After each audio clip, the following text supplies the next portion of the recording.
नमस्कार श्रोते हो, इरा ब्लॉगिंग मराठी या यूट्यूब चॅनलवर सर्वांचे स्वागत. आजच्या व्हिडिओमध्ये आपण ऐकणार आहोत द बॉस या कथेचा भाग 10. गावाला जायचं म्हणून तनिषा बॅग भरत होती. भैरव सारखा फोन करत होता, पण ती उचलत नव्हती. तिला आपल्या पुतणीच्या लग्नात काहीही कमी पडू द्यायची नव्हती. तिच्यासाठी तिने महागड्या वस्तू घेतल्या, मेकअपचं ब्रँडेड सामान घेतलं. काहीही राहून जायला नको म्हणून तिची धडपड सुरू होती. भैरव फोन करून वैतागला. शेवटी सरळ गाडी काढली आणि तनिषाकडे आला. घरात येताच माई समोर, काय रे, आज तुझ्या ताईने सुट्टी घेतली आहे? हो, पण एक काम होतं त्यांच्याकडे. जा आतमध्ये. भैरव धावतच आत जातो. तनिषा बॅग भरत असते. आलास? फार टेन्शन घेतोस तू. इतकं काही झालेलं नाहीये. मॅडम, तुम्ही इतकं लाईटली घेऊ नका. आजवर सेल थोडाफार कमी जास्त झालेला, पण यावेळी प्रमाण खूपच जास्त आहे. अकाउंट डिपार्टमेंटने पण स्टेटमेंट दिलंय की फंड्स असेच कमी होत गेले तर लॉसमध्ये जाईल कंपनी. हे बघ भैरव, मला खूप महत्त्वाच्या कामासाठी गावी जायचं आहे. आल्यावर बघेन मी, आणि फार काही टेन्शन घेण्यासारखं नाही आहे. मागे असंच चित्रमंगल म्हणून पब्लिकेशन हाऊसने आपल्याहून जास्त सेल केलेला, पण 2 महिन्यात बरोबर जागेवर आले ते. भैरव आता जास्त आग्रही करू शकत नव्हता.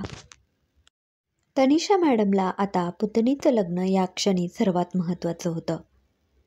तनिषाने पटापट आपली बॅग भरली.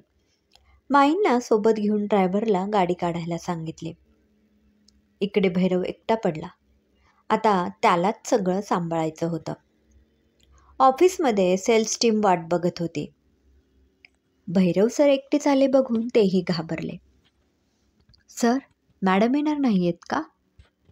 नाही, आता आपल्यालाच सगळं पाहावं लागेल. सर्वजण मिळून नवीन स्ट्रॅटर्जीज मांडतात. मार्केटिंग टीमला जास्त एफर्ट्स घ्यायला सांगितले गेले. नेहमीपेक्षा जास्त फंड्स मार्केटिंग डिपार्टमेंटला देण्यात आले आणि डिजिटल मार्केटिंगवर भर द्यायला लावला. एव्हाना सर्वांच्या लक्षात आलं होतं की हे सगळं मॅट्रिक्सच्या डिजिटल मॅगझिनमुळे झालंय. भैरव त्याचा पूर्ण अभ्यास करतो. या वीर भोसलेने 4 लोकांना सोबत घेऊन वेबसाईट सुरू केली होती. केवळ 2 महिन्यात वेबसाईट प्रचंड लोकप्रिय झालेली. त्यात मसालेदार बातम्या आणि गॉसिप कंटेंट होता. फेसबुक, ट्विटर, इंस्टाग्राम या सोशल मीडिया प्लॅटफॉर्मवर त्यांनी पेड प्रमोशन करून लाखो फॉलोअर्स मिळवले होते. त्याने मोफतमध्ये डिजिटल मॅगझिन ठेवले होते. भैरवला कळत नव्हतं की इतका सगळा कंटेंट, वेबसाईटचा खर्च, महागड्या होस्टिंगचा खर्च, प्रमोशनचा खर्च कुठून येत असेल. त्याने त्याच्या वेबसाईटवर तसंच मॅगझिनमध्ये कुठल्याही जाहिराती ठेवल्या नव्हत्या. मॅगझिनसुद्धा मोफत. मग याचं उत्पन्न येतं कुठून? त्याने खोलवर माहिती काढली तेव्हा समजलं की कोणीतरी इन्व्हेस्टर त्याच्या कंपनीत इन्व्हेस्ट करत होते आणि ती इन्व्हेस्टमेंट करोडोत होती. पण जर मॅट्रिक्सवर उत्पन्नाचं काही साधनच दिसत नाहीये, तर मग ही कंपनी इन्व्हेस्टरला त्याची इक्विटी शेअर कशी देते? सगळा गोंधळ होता. कुठेतरी पाणी मुरत होतं. हे सगळं शोधून काढणं तनिषा मॅडमला जमेल तेव्हा त्या येईपर्यंत वाट पाहू असाच पवित्रा सर्वांनी घेतला. शलाकाने आता तनिषाचं आयुष्य जगासमोर आणायचं ठरवलं होतं. त्यानिमित्ताने तिला शब्दांतरमध्ये चक्रा माराव्या लागणार होत्या. आजही ती आली. भैरव त्याच्या केबिनमध्ये डोक्याला हात लावून बसला होता. भैरव आणि शलाकामध्ये आता चांगली मैत्री झाली होती. बोलण्यातही मोकळीकता आलेली. तिने लागलीच विचारलं, सर, काही टेन्शन? आवाजाने तो दचकला. अरे शलाका मॅडम, तुम्ही? आजपासून आपण एक डील करूया. मला शलाका म्हणायचं आणि मी भैरव म्हणेन तुम्हाला. नाही. शलाकाला वाटलं आपण जास्तच बोलून गेलो की काय.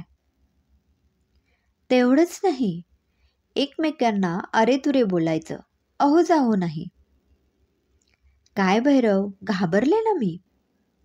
ये हुईना बात. बरं, आज सहज चक्कर का? मॅडमच्या पुस्तकासाठी ड्राफ्ट तयार करते, तुझी मदत लागेलच. तू कसं काय जोडला गेलास शब्दांतरला? म्हणजे इंटरव्ह्यू वगैरे? भैरवला हसू आलं. खूप वर्षापूर्वीची ती गोष्ट पुन्हा तशीच्या तशी डोळ्यासमोर आली. फ्लॅशबॅक. भैरव बँकेत रांगेत उभा होता. बँकेत जेवढे पैसे असतील तेवढे सगळे काढून आण असं त्याच्या आईने त्याला सांगितलं होतं. घरातला किराणा संपत आला होता. गाठीशी असलेले पैसेही संपले होते. भैरवने विचारलं तेव्हा बँकेत केवळ 500 रुपये शिल्लक होते. त्याला लाज वाटली ते घरी घेऊन जायला. 2 वर्षापूर्वी वडील सोडून गेलेले. एकुलता एक मुलगा. सगळं काही वडिलांच्या नोकरीवर चालू होतं. फारशी बचतही नव्हती. भैरवचं नुकतंच ग्रॅज्युएशन पूर्ण झालेलं होतं आणि तो नोकरीच्या शोधात होता. नोकरी मिळतच नव्हती. त्यात मार्केटमध्ये मंदी सुरू. आईची चिडचिड होऊ लागलेली. भैरव कसा बिनकामी आहे याची त्याला नातेवाईक सतत जाणीव करून देत. तो आतून पुरता कोसळला होता. जवळजवळ त्याला वेडच लागलेलं. मनात काय आलं कोणास ठाऊक. बँकेच्या बिल्डिंगच्या टेरेसवर गेला आणि भिंतीवर उभा राहिला. उडी टाकून जीव देणार तोच त्याचा हात पकडला गेला आणि त्याला खाली खेचण्यात आलं. होय, तनिषाच होती ती. कारण कळेल? तनिषाने डायरेक्ट मुद्द्यात हात घालत त्याला विचारलं. भैरव फक्त रडू लागला. तिने त्याला शांत केलं. भैरवने सगळी परिस्थिती सांगितली. माझ्यासोबत काम करशील? तनिषाने त्याला काम दिलं. तिने नुकतंच शब्दांतरचं काम सुरू केलेलं. त्याला थोडाफार पगार देण्याचं कबूल केलं आणि बस. तिथूनच भैरवची तिला साथ मिळाली ती आजतागायत. स्वतःचा जीव द्यायला निघालेल्या मुलाला आज लाखोंचा पगार होता. त्यावर त्याने घर केलं, गाडी घेतली. भैरवची आई तर तनिषाला साक्षात देवी माय म्हणूनच आजही हाक मारते. हॅलो भैरव, कुठे हरवलास? भैरवने डोळे पुसले. शलाकाला सगळं कथन केलं. शलाकाने सुद्धा सद्गतीत होऊन सगळं लिहून घेतलं. अशा एक एक घटना गोळा करून शेवटी तिला त्यांचा क्रम लावायचा होता. तिकडे तनिषा लग्नघरी पोहोचली. जातात समोर तिला तिच्या आजेसासवा, चुलत जावा, नंदा भेटल्या. त्यातले जे सुशिक्षित होते त्यांना तनिषाबद्दल सगळं माहीत होतं. मोठ्या आदराने ते तिच्याकडे बघत होते. पण ज्यांना काही माहीत नव्हतं त्यांच्यासाठी तनिषा एक साधारण स्त्री होती. आज जा, स्वयंपाकाचं बघ. माईंनी तिला फरमान सोडलं तशी ती आत गेली. आत जाताच सगळा गोंधळ सुरू होता. जेवणाचं बघायचं होतं. एक जण तासाभरापासून फक्त कांदे चिरत होतं. एक जण बोली बच्चन चालवत पिठाशी खेळत होतं. वैशाली आलेल्या पाहुण्यांच्या स्वागतात व्यस्त होती. तनिषाने सगळा गोंधळ पाहिला. घड्याळात 11:30 वाजलेले. तरीही या बायका फक्त टाइमपास करत होत्या. तिने पदर खोचला.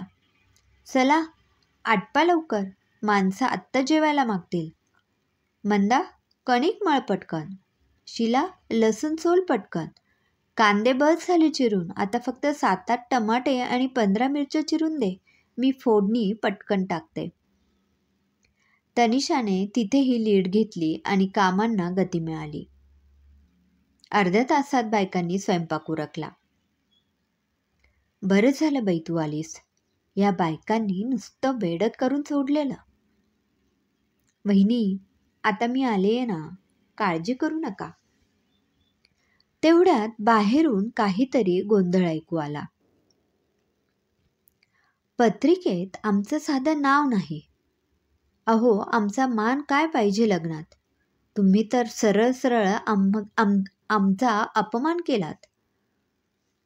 पत्रिकेत नाव नाही म्हणून जेठ भाऊजींचे मामे भाऊ वाद घालत होते. अशीच एकेकाची नावं सुटून जायची.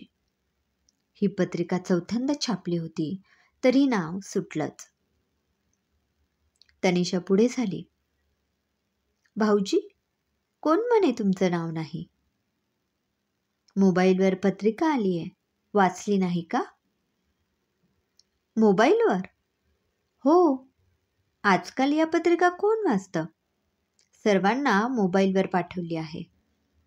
थांबा, तुम्हाला पाठवते मी. तनिषा पटकन आत गेली. एका हाताने भाजी चाळू लागली आणि दुसऱ्या हाताने scan the letter, image to text conversion, photo editor, copy paste the text, edit, add text, माननीय अण्णा म्हस्के, एक्सपोर्ट. अण्णा, बघा बरं आता. अण्णांनी फोटो पाहिला. त्याची छाती फुलून आली. एकट्या त्याच्या नावापुढे फक्त माननीय लावलं होतं. जेठ हसून तनिषाला धन्यवाद म्हणाले. आता जो कोणी पत्रिकेत नाव नाही म्हणून वाद घालायला येईल त्याला जेठ तनिषाकडे पाठवत. मग तनिषाचा प्रोग्राम सुरू. एडिट टेक्स्ट, डिलीट माननीय अण्णा म्हस्के, ॲड टेक्स्ट सन्माननीय भाऊसाहेब पुरके. क्रमशः. लेखिका संजना इंगळे. श्रोते हो, कसा वाटला आजचा भाग कमेंटमध्ये नक्की कळवा. पुन्हा भेटूया कथेच्या पुढील भागात. धन्यवाद.